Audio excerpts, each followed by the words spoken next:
All right, so are you ready to dive into a film that just blasted onto the scene and basically redefined independent cinema? Oh, yeah. Reservoir Dogs. Definitely a classic. We're talking about Quentin Tarantino's debut film. His first. A film that still packs a punch all these years later. Mm-hmm.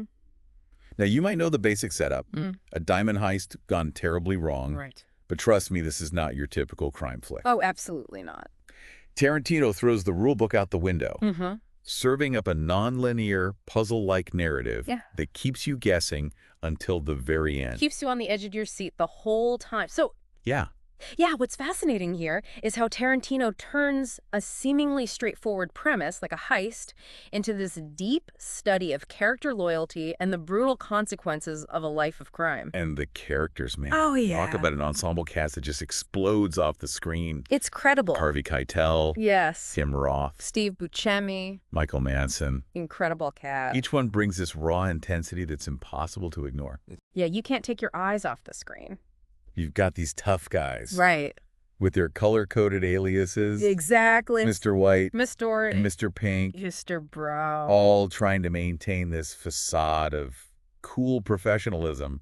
Yeah. While everything around them is falling apart. Right. They're trying to keep it together, but everything's going wrong.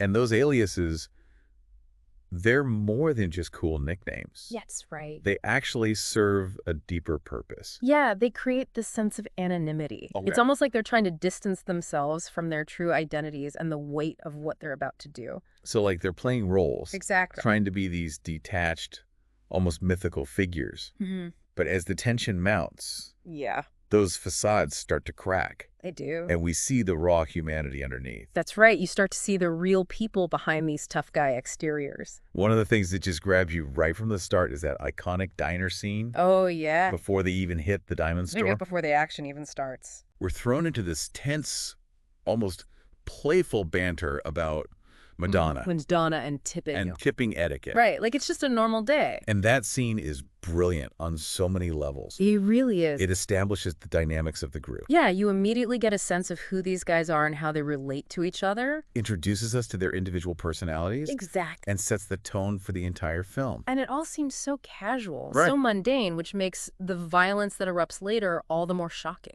Exactly. And, you know, things are about to get messy because Tarantino wastes no time in showing us the aftermath of the heist. Oh, no, he doesn't. We see the bloody chaos at the warehouse. Right. Then we're suddenly thrown back in time, Yeah. witnessing Mr. White recruiting Mr. Orange. That's where Tarantino's masterful manipulation of time comes into play. Right. It's like, whoa, what just happened? He jumps back and forth between the present and the past. Okay. Forcing us to piece together what happened, who betrayed who, Right. and why it all went so wrong. Yeah, and how are these two scenes even connected? Exactly. It's like he's throwing us right into the middle of the action and saying, okay, figure it out. It's such a bold move, and it totally works. It does. You're constantly on edge, Yeah. trying to make sense of the fragmented timeline. Mm-hmm. And as we dig deeper, we start to uncover this incredibly complex relationship between Mr. White and Mr. Orange. Right. There's this real sense of mentorship there, almost a father-son dynamic that forms in the midst of this criminal underworld. Okay. Mr. White takes Mr. Orange under his wing. Yeah. And there's this genuine affection. Right? A loyalty that develops between them. But of course, Tarantino being Tarantino, there's a twist. Oh, yeah. A twist that hits you right in the gut. For sure. Because Mr. Orange isn't who he seems to be. Nope. He's an undercover cop. Mm-hmm. And that reveal changes everything. It does. Suddenly, all those moments of camaraderie, those acts of loyalty are tinged with betrayal. It makes you question everything you've seen up to that point. It's heartbreaking to watch Mr. White's realization dawn on him. It is. He's put his trust, his life in this young guy's hands. Right. And it turns out he's been played the whole time. Exactly. It's a betrayal that cuts deep. Yeah. And raises all sorts of questions about the nature of trust loyalty and the blurred lines between right and wrong. And then, of course, there's the wild card. Oh, yeah. The character that everyone remembers. I know exactly who you're going to say. Mr. Blonde. Mr. Blonde. Played with chilling intensity by Michael Manson. Oh, he's so good in that role. So Mr. Blonde is pure, unpredictable chaos. Yes, he is a psychopath who seems to revel in the violence. And that infamous ear-cutting scene, Oh, man. inspired by a scene from the film Django, Yeah. is just one example of how Tarantino uses violence to shock and provoke. It's definitely a disturbing scene. But it's also a way of exploring the dark psyche of this character, Right. the chilling detachment that allows him to commit such horrific acts. Exactly. It's like he's completely disconnected from the reality of what he's doing. It's a scene that definitely sparked a lot of controversy. Yeah. Some people accuse Tarantino of glorifying violence, Right. but I think it's more complicated than that. I agree. I think he's not shying away from the brutality, the consequences of a life of crime. Right. It's meant to make you uncomfortable, to make you think about the darkness that exists within these characters, Right. within humanity itself. Yeah, he's not afraid to show the ugly side of things. Exactly. He's forcing you to confront it head on. And that's what makes Reservoir Dogs such a powerful film. Absolutely. It's not just entertainment, it's a statement. It's a film that stays with you long after you've seen it. Definitely one that you'll be thinking about for days or even weeks afterwards. Exactly, and it sparked so many conversations. Right. And that's what great cinema is all about, in my opinion. I agree. It's about making you feel something. Yeah, and challenging your perspectives. Absolutely. Pushing you out of your comfort zone. For sure. So we've covered a lot of ground here. Yeah, we have, but there's still so much more to explore. Exactly. Like how Tarantino uses music and visuals to create this incredibly tense and stylish atmosphere. Oh, yeah, we've got to talk about the soundtrack It's iconic. and those black suits and the blood splattered everywhere. Yeah, it's all so deliberate and so effective. Definitely. And we also need to delve deeper into the themes of loyalty and betrayal. Right, those are central to the film. Absolutely. And how those themes play out in the relationships between the characters. Yeah, and what those relationships ultimately say about human nature. Exactly. So stay tuned because we're just getting started. There's a lot more to unpack here. We'll be right back after a quick break to continue our deep dive into Reservoir Dogs. So don't go anywhere. And it's not just the violence itself. You know what's disturbing? It's the way Tarantino juxtaposes it with these, like, seemingly ordinary moments. Right. Think about that scene where Mr. Blonde is torturing a cop while casually dancing to Stuck in the Middle. Oh, man. It's so unsettling. You've got this incredibly brutal act happening, but it's set to this upbeat, almost carefree music. It creates this jarring contrast that just gets under your skin. That's Tarantino's genius. He uses music not just as background noise, but as a way to heighten the emotional impact of a scene. Okay. To create a mood, to make you feel something you wouldn't expect. And speaking of things you wouldn't expect, Yeah. let's talk about the film's visual style. Oh, man. It's so iconic. I mean, those opening credits alone with the guys walking in slow motion in the little green bag. Yeah. It's instantly recognizable. And then you've got this stark, almost minimalist aesthetic throughout the film. Right. The empty warehouse spaces, those black and white suits against the grimy backdrop, it all adds to the sense of unease and tension. What's interesting is how Tarantino uses those visuals to foreshadow key events. Okay. Remember that scene where Mr. Blonde casually pulls out his straight razor while listening to Stuck in the Middle with his wife? It seems like a small detail, but it plants this seed of dread hinting at the horrifying violence that's about to unfold. Yeah, it's like he's playing with our expectations, Exactly. keeping us constantly on edge. You never know what's coming next, but you know it's going to be intense. And then there's the dialogue.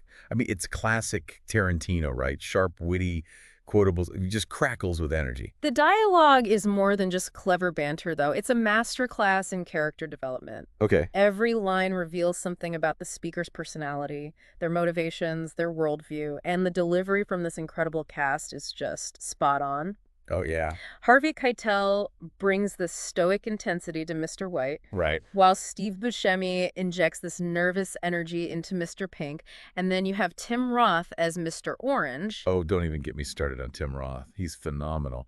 He brings this boyish charm, this vulnerability to Mr. Orange that makes you really root for him even when you know he's undercover. I know, right? And that final scene with him and Mr. White, Oh, man. talk about gut-wrenching. It's heartbreaking. It's a testament to Roth's talent, that he can make you feel so much empathy for a character who's ultimately deceiving everyone.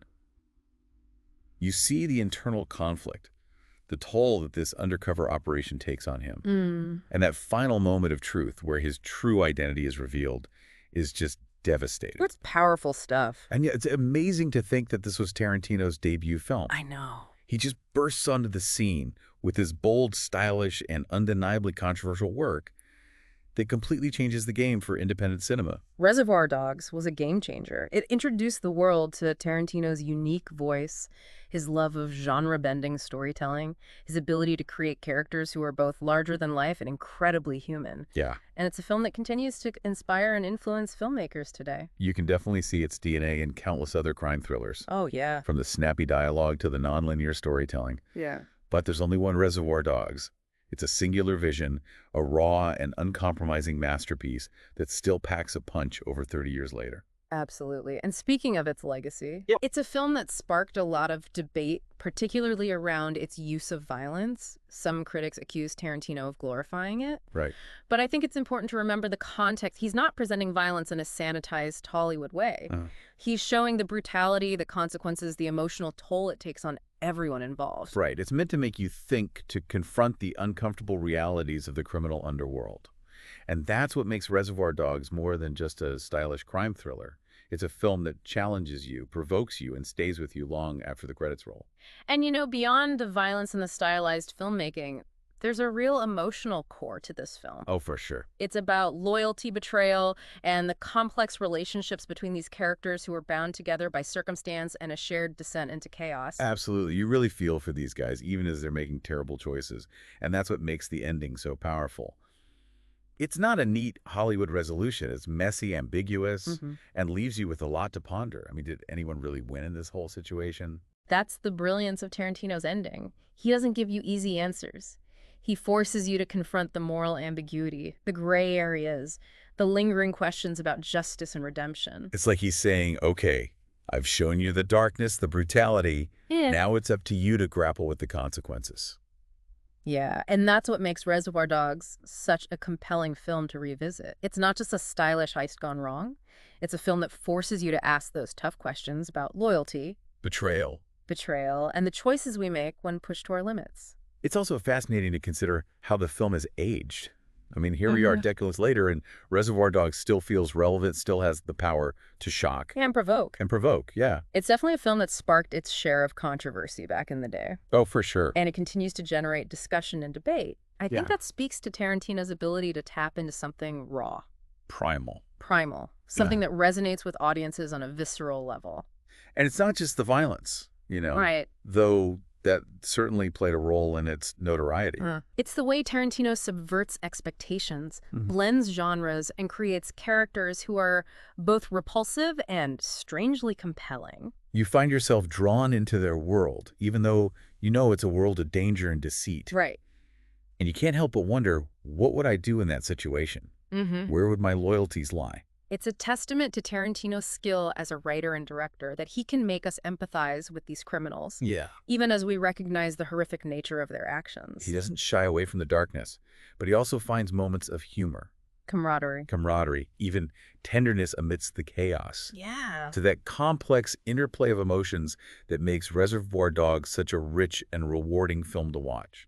And it's a film that continues to influence and inspire filmmakers today. You can see echoes of Reservoir Dogs in countless other crime thrillers and independent film, Right. from the snappy dialogue to the nonlinear narratives. But there's really nothing quite like the original. It's a film that captures a specific moment in time, a raw energy that feels both timeless and distinctly Tarantino. And I think that's why Reservoir Dogs continues to resonate with audiences today. It's a film that dares to push boundaries, Yeah. to challenge conventions, and to confront us with the uncomfortable realities of human nature. It's a film that stays with you, makes you think, makes you feel, and at the end of the day, isn't that what great cinema is all about? Absolutely. And it reminds us that even in the darkest corners of human experience, there are stories to be told, emotions to be explored, and conversations to be had.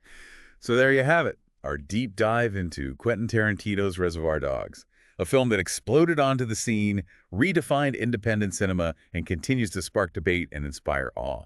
A film that's as relevant and provocative today as it was when it first premiered. We hope you enjoyed this deep dive, and we'd love to hear your thoughts.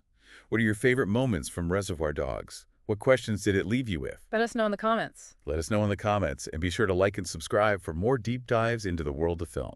We've got a whole queue of cinematic gems lined up, Oh, yeah. ready to be explored and dissected. So until next time, keep watching, keep thinking, and keep the conversation going.